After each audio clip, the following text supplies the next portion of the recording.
જેમ મેં હમણાં તમને કીધું કે મારે અમેરિકાનું જે કસ્ટમર આપણા પોડકાસ્ટના થ્રુ જોડાયું હતું, એમની મિસિસે મને ફોન કર્યો કે ભાઈ મહારાજ આ વસ્તુ થઈ રહી છે. મારી છોકરી બાથરૂમ જાય ને તો જેમ જાય એટલે તુરંત નાહીને પાછી બહાર આવે, અને જાય તે ટાઈમે રડતી રડતી જાય, અને આવે તો બી નાહીને આવે.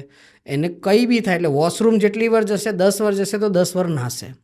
અને આ પ્રોબ્લેમ પાછલા 3-3.5 મહિનાથી થાય છે. એની પહેલાં તો બહુ વ્યવસ્થિત ને એકદમ સારી રીતે રહેતી હતી.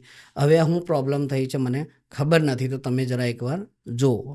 તો આપણે એમને વિડીયો કોલ પર બી જોયા, ફોટા બી મંગાવ્યા, 1 કલાક લગીને એમની ટ્રીટમેન્ટ બી કરી વિડીયો કોલ ઉપર. લેકિન જે નેગેટિવ ઉર્જા એના શરીરમાં જે પિશાચ પ્રવેશ કરી ગયો હતો, એ પિશાચ શું કરતો હતો, એ યંગ ઉંમરનો પિશાચ હતો જે એના શરીર જોડે રમત રમતો હતો. અને જ્યારે બી એ રમત રમવાનું ચાલુ કરે એટલે એને બાથરૂમ આવે, અને બાથરૂમ આવે એટલે એની સાથે ખોટી વસ્તુ થવાનું ચાલુ થાય.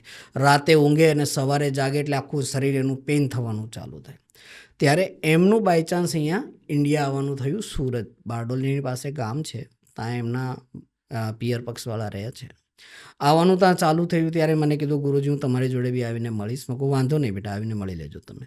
તો એ મળ્યું ત્યારે મેં એમને કીધું કે દીકરીના અંદર આ પિશાચ છે, અને આ પિશાચ પ્રોબ્લેમ ક્રિએટ કરે છે, તો એને પરિપૂર્ણ રીતે આપણે ખતમ કરવો પડશે.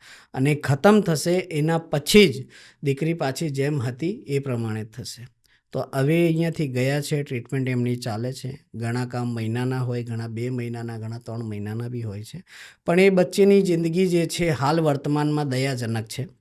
કેમ કે આપણે નહીં ઈચ્છતા હોઈએ તો બી આપણે એ કાર્ય કરવું પડે, એટલે આપણી એ દયાજનક સ્થિતિ થઈ જાય. અત્યારે તો એનો વધવાનો ટાઈમ છે, પીરિયડ છે તરક્કી પ્રોગ્રેસનો, ને અત્યારે બધી રીતે બ્રેક થઈ ગઈ છે.